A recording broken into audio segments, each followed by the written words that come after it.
आज मैं एजुकेशन के ऊपर बात करूँगा। आप लोग को मालूम है कि एजुकेशन किस किस्म की एजुकेशन हमारे पेशावर में है।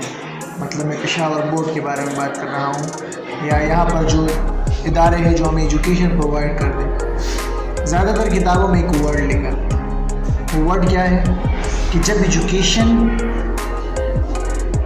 के ऊपर पैसे देना स्टार्ट हो जाते हैं ना, तो आप लोग समझ जाए कि एजुकेशन जो है वो क्या हो रहा है। एजुकेशन क्या हो रहा है? एजुकेशन जो है वो बेचने लग गए लोग, इसे बस खरीदेंगे। अभी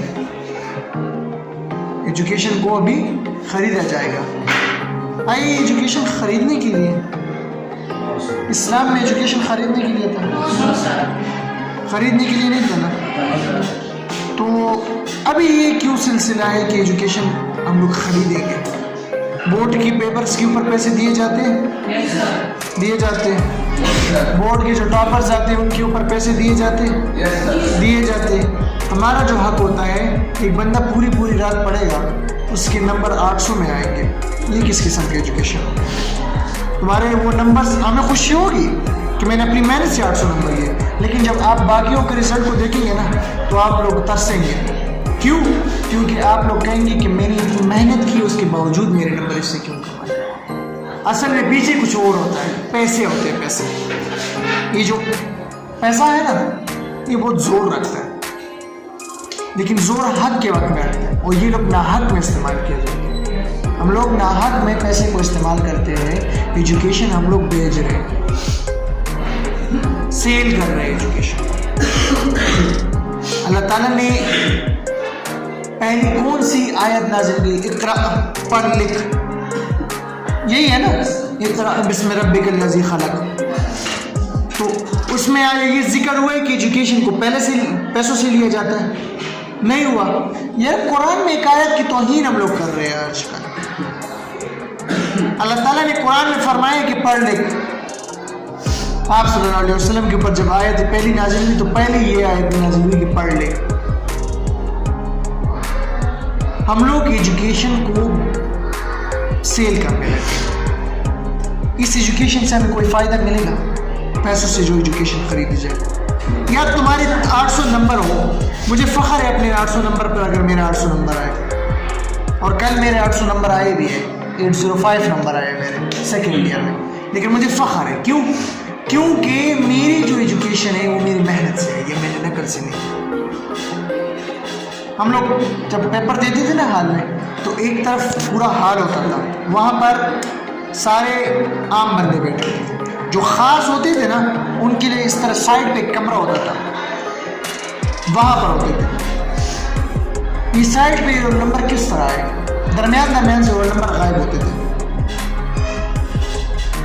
ये रोल नंबर जो दरमियान से गायब हो रहे थे, वो किधर जा रहे थे? तो साइड कमरे में ही जा रहे थे ना। ये साइड कमरा किस लिए बनाया गया था? हमें पता था कि इसमें पूरा अंदर पूरा हाल फ्री है। बोर्ड का जो टॉपर होता है ना, पहले ज़माने में बोर्ड का जो टॉपर, पहले तो ये नकल कंसेप्ट नहीं था, बिल्कुल था ही नहीं। हमारे बड़े जो कहते थे कि पेशावर बोर्ड में नकल कंसेप्ट बिल्कुल था ही नहीं। पहले ज़माने में जब बोर्ड का टॉपर आता था, तो 800 में या 900 में बोर्ड का टॉपर होता था। कितने में? 1100 नंबर में 800-900 नंबर का टॉपर होता था। आजकल 1200 नंबर, 1200 नंबर में से 1145 नंबर का टॉपर होता है। ये इतने ज़्यादा नंबर कहाँ से आ गए? किसी की जरूरत है कि इतने नंबर हासिल करें? मैं अपनी ज़ाती बात करूँ, मैंने इतनी मेहनत की है ना पेपर्स के लिए, उसके बावजूद मेरे कितने नंबर हैं? 805। मुझे फ़ख्र है अपने नंबर्स पे, मेहनत से लिए ना। इंसान जब अपनी मेहनत से कोई चीज़ हासिल करता है ना, तो उसके ऊपर इंसान को फ़ख्र होता है कि यार मैंने ये मेहनत से चीज़ हासिल की, मुझे फ़ख्र है इस चीज़ पर। और अगर मेहनत से कोई चीज़ हासिल ना की जाए, तुम्हारे ना 1200 में से 1200 नंबर क्यों नहीं ना हो, तुम्हें फ़ख्र नहीं होगा। हाँ, वहाँ पर तो अवार्ड हासिल कर लोगे। क्या हुआ अवार्ड हासिल करके? कुछ आता है? कुछ आता है? ठीक है। हमारे पेरेंट्स क्या काम करते हैं? ज़रा इस चीज़ को आप गौर करो। मैं सिर्फ इस पॉइंट पे आना चाहता था। हमारे पेरेंट्स क्या करते हैं कि उन्हें 1200 में से 1100 नंबर चाहिए। 1200 में से 1100। ये नहीं सोचते कि मेरा बच्चा कुछ सीख रहा है या नहीं सीख रहा। ठीक है ना? एक बंदा ना 800 नंबर लेते लेकिन मेहनत से लेता है। आप घर में ज़रा जाए और बताएं कि मेरे 800 नंबर आए, ताने तो ज़रा सुने, फिर ताने फिर सुने कि क्या क्या हो रहा है। आइए इस चीज़ को तो देखिए, मेरे बेटे ने मेहनत करके 800 नंबर लिए। ये नहीं कि तुम नकल, यार ये नकल का कंसेप्ट जो है हमारे पेरेंट्स भी दे रहे हैं, ये किस किस्म की तरबियत हो गई है। पेरेंट्स कभी नकल की कंसेप्ट दिए करते थे और आज पेरेंट्स नकल की कंसेप्ट दे रहे हैं। बेटा नकल से हासिल करो लेकिन ज़्यादा हासिल करो। यार तुम तो फिर पेरेंट होने के नाम के काबिल भी नहीं हो। तुम्हें चाहिए कि अपने बच्चे से कहो कि बेटा 200 नंबर लो लेकिन नकल से लो, नकल से नहीं। इंसान की ज़िंदगी में ना अल्लाह ताला खुद फरमाता है ना, मैं मेहनत को ज़ाया नहीं करता। तुम्हारे 1100 नंबर क्यों ना हो, नकल से तुम्हें कुछ नहीं मिलेगा ज़िंदगी में। देखो ज़्यादातर टॉपर से कुछ नहीं करते, कुछ भी नहीं। हाँ यूनिवर्सिटी में तो उनको दाखिले मिल जाते हैं, 100% स्कॉलरशिप पर मिल जाते हैं। उन्हें कुछ आता है, वो मैथमेटिक्स कर पाएंगे? नहीं कर सकते। कर सकते नहीं कर सकते ना। मैथमेटिक्स नहीं कर सकते, फिजिक्स नहीं कर सकते। क्यों? नकल से नंबर हासिल हुए ना, अकल से तो नहीं हासिल हुए। आप लोग अपना नकल का कंसेप्ट जो है बिल्कुल हटा दें। यार मेरे 200 नंबर आए लेकिन मैंने अकल से लेने, ताकि मुझे हर एक चीज़ के बारे में इल्म, मेरी मेहनत ज़ाया नहीं होगी। मेरे 200 नंबर आए, मेरी मेहनत ज़ाया नहीं होगी लेकिन अकल से आए। अल्लाह ताला अकल इस्तेमाल करने वाले या मेहनत करने वाले को ना बड़ा अच्छा सजा देता है। कहते हैं ना कि मेहनत का फल बहुत मीठा होता है। तो ये किस किस्म का मीठा फल होता है? ये जब बंदा कम नंबर भी ले लेना और इसे खुशी हो। 12 फेल फिल्म है, एक इंडियन फिल्म है 12th फेल। वहाँ पर जो 12th फेल वो लड़का है, आई फॉरगॉट हिज नेम, पता नहीं क्या नाम था उसका। वो जब यूपीएससी के इंटरव्यू, यहाँ पर कमिश्नर ऑफिसर होते हैं ना, वहाँ पर यूपीएससी होते हैं आईपीएस ऑफिसर उन्हें कहा जाता है, कमिश्नर को वहाँ पर आईपीएस कहा जाता है। तो वहाँ पर जब वो इंटरव्यू के लिए बैठता है ना, तो उसे कहते हैं कि तुम्हारे उसके जो मैट्रिक में नंबर बहुत ज़्यादा होते हैं, एफईसी में नंबर कम होते हैं। मेरी एग्जाम्पल ले लें इस तरह, मेरे मैट्रिक में 966 है 1100 में से, अभी मेरे 805 है कितने में से, 1200 में से। इस तरह उसके भी कुछ नंबर्स होते हैं।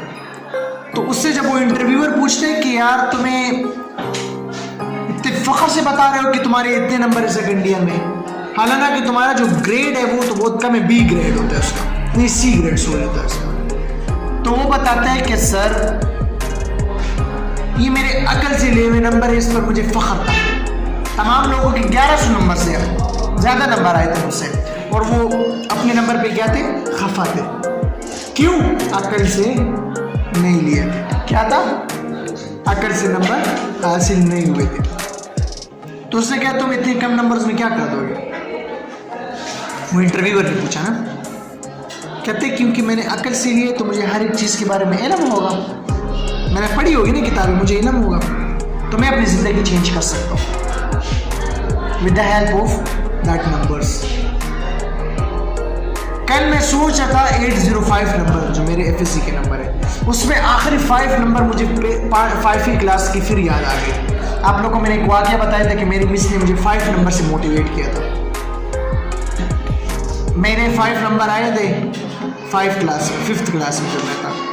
मैं उससे पहले बहुत ख़राब हो गया था, मतलब मुझे पढ़ाई अच्छी कुछ नहीं लगती थी ना, सबक पढ़ना अच्छा नहीं लगता था। मेरे 5 नंबर आए, मैडम ने उस 5 नंबर से मुझे इतना मोटिवेट किया कि आज मैं एक टीचर की हैसियत से यहाँ पर बैठा हूँ। जब मैंने अपना रिजल्ट देखा 805, तो मुझे वो 5 नंबर्स की याद फिर आ गई कि यार मेरे 5 नंबर से ज़िंदगी शुरू हुई थी, वापस 5 नंबर पे एफएससी पे ख़त्म हो गई है। तो वो 5 नंबर ने मुझे मोटिवेट किया था। यहाँ पर भी मैं 5 नंबर से मोटिवेट हुआ, लेकिन डीमोटिवेशन मुझे वहाँ मिली जब मैंने अपने क्लासमेट्स के उन लड़कों के नंबर देखे जो अपना नाम लिखना नहीं सीखते थे, उन्हें अपना नाम लिखना नहीं आता था। तो आप लोग अपनी ज़िंदगी ऐसी बनाए ना, ऐसी कि नकल का जो कंसेप्ट है ना, चीटिंग। हम लोग जब कोई स्पोर्ट्स खेलते थे, हम लोग तो कहते थे कि चीटिंग की है आपने, चीटिंग, फिर हमें कितना बुरा लगता था, ये पर नकल माने उशो, हम लोग कहते थे कि नकल मानी गई कटा वापस था, चीटिंग हमें बुरा लगता था। तो एजुकेशन में चीटिंग का वर्ड हम लोग ने क्यों इस्तेमाल किया हुआ? अपनी एजुकेशन से ये चीटिंग का जो वर्ड है ना, ये बिल्कुल हटा लें। अल्लाह ताला ने आप लोग को बेहतरीन दिमागों से नवाजा। ये दिमाग जो है ना, ये इतनी बेहतरीन चीज़ है ना, अगर इसको